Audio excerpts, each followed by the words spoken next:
చాలా మంది స్టాక్స్లో ఇన్వెస్ట్ చేస్తూ ఉంటారు. నా స్టాక్స్ క్రాష్ అయిపోయాయి, మార్కెట్ నాకేం అర్థం కావట్లేదు, ఇలా ఒక కన్ఫ్యూజన్ మైండ్ సెట్తో స్టాక్ మార్కెట్లో ఎంట్రీస్ ఎక్కడ తీసుకోవాలి, ఎగ్జిట్స్ ఎప్పుడు చేయాలో ఈ క్లారిటీ అనేది ఉండదు.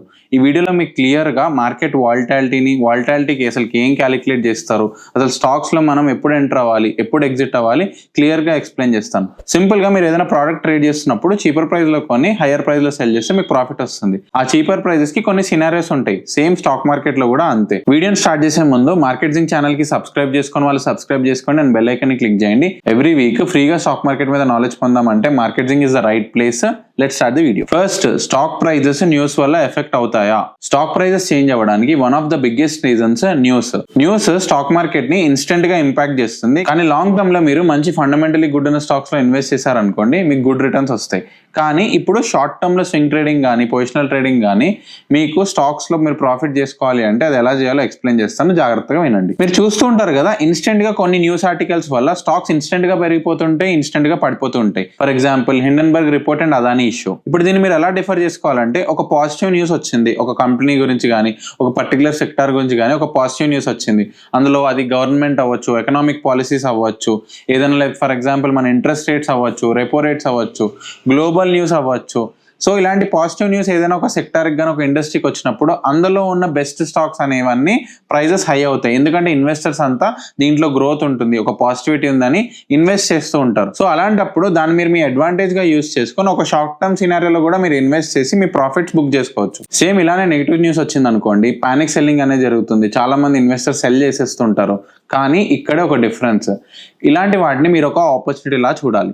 ఎప్పుడన్నా మీరు ఇన్వెస్ట్ చేసిన స్టాక్స్లో కూడా ఎప్పుడన్నా స్టాక్స్ పడిపోయాయి అనుకోండి, ఫర్ ఎగ్జాంపుల్ మీరు గుడ్ ఫండమెంటల్లీ లాంగ్ టర్మ్లో మంచిగా ఉన్న స్టాక్స్లో ఇన్వెస్ట్ చేశారనుకోండి, అవి ఒకవేళ ఏదైనా నెగిటివ్ ఇంపాక్ట్ వల్ల పడ్డా కానీ, ఫర్ ఎగ్జాంపుల్ ఏదైనా వార్ సిచ్యువేషన్ వల్ల కానీ, ఏదన్నా ఒక 3 months 4 months ఇలా మార్కెట్లో ఎప్పుడు సిచ్యువేషన్స్ అనేవి వస్తూ ఉంటాయి, సడన్ ఫాల్స్ కానీ, అవి మళ్ళీ కంబ్యాక్ అయ్యి మార్కెట్ బుల్లిష్గానే ఉంటుంది. కానీ అలాంటి సిచ్యువేషన్స్ని మీరు అనుకూలంగా వాడుకోవాలి. వాటిని ఒక ఆపర్చునిటీలా చూసి మీ దగ్గర మనీ ఉంటే యాడ్ చేయడం, మీ సేవింగ్స్ ఏదైనా మనీ ఉంటే దాన్ని యాడ్ చేయడం, అలాంటి డిప్స్ గురించి మీరు వెయిట్ చేస్తే ఎప్పుడన్నా ఒక క్యాష్ రిజర్వ్ లాంటిది మీ డిమాట్ అకౌంట్లో మీరు మెయింటైన్ చేస్తుండాలి.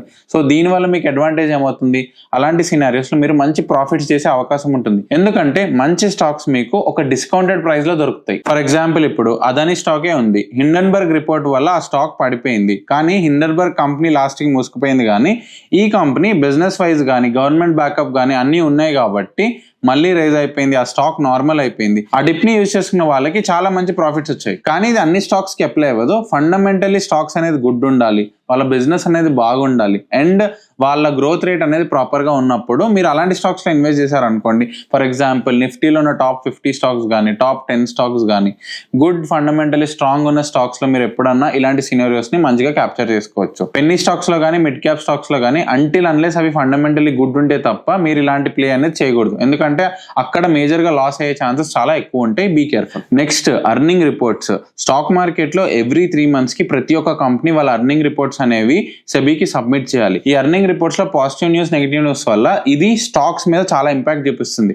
పాజిటివ్ గా వస్తే ఆ స్టాక్స్ అనేవి చాలా ఫాస్ట్ గా పెరుగుతాయి, నెగిటివ్ గా వస్తే అక్కడ మనకు ఒక డిప్ వచ్చే పాసిబిలిటీ ఉంటుంది.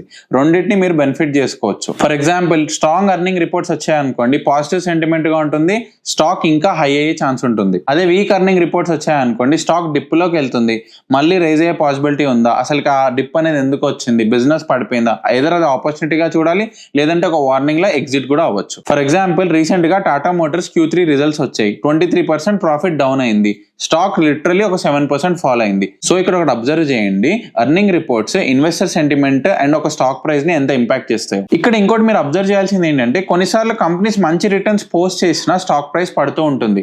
ఎందుకంటే ఇన్వెస్టర్ సెంటిమెంట్ కూడా మనం అర్థం చేసుకోవాలి. ఎప్పుడైనా ఇన్వెస్టర్ సెంటిమెంట్ ఎఫెక్ట్ అవుతుంది అనుకోండి, ఇది న్యూస్ లో మనం అబ్జర్వ్ చేయొచ్చు, అప్పుడు కూడా ఆ స్టాక్ మనం అనుకున్న రిజల్ట్స్ ఇవ్వకపోవచ్చు. ఇప్పుడు కోల్ ఇండియా అనే కంపెనీ ఉంది, అది చాలా ప్రాఫిట్స్ చేస్తూనే ఉంటుంది, కానీ ఫ్యూచరిస్టిక్ గోల్స్ కానీ ఇప్పుడు కోల్ నుంచి అంతా రెన్యూబుల్ ఎనర్జీకి షిఫ్ట్ అవుతుంది, వాళ్ళకి ఒక ఫ్యూచరిస్టిక్ గా కంపెనీ బిల్డ్ అయ్యే పాసిబిలిటీ లేదు. ఎందుకంటే కమింగ్ ఇయర్స్ లో కోల్ కన్జంప్షన్ తగ్గిపోతుంది అని చెప్పి అందరు ఇన్వెస్టర్స్ అనుకుంటున్నారు. దీనివల్ల ఆ కంపెనీ మంచి ప్రాఫిట్స్ చేస్తున్నా ఈ ఫండమెంటల్ రీజన్ వల్ల ఆ కంపెనీకి ఇన్వెస్టర్ సెంటిమెంట్ స్ట్రాంగ్ గా లేకపోవడం వల్ల షేర్ ప్రైస్ అయితే మాత్రం పెరగట్లేదు, ఎప్పుడు అక్కడే వాబిల్ అవుతుంది. Third, economic events stock market లో స్టాక్స్ ని చాలా ఎఫెక్ట్ చేస్తాయి. Like union budget, GST related meetings, RBI interest rate announcements.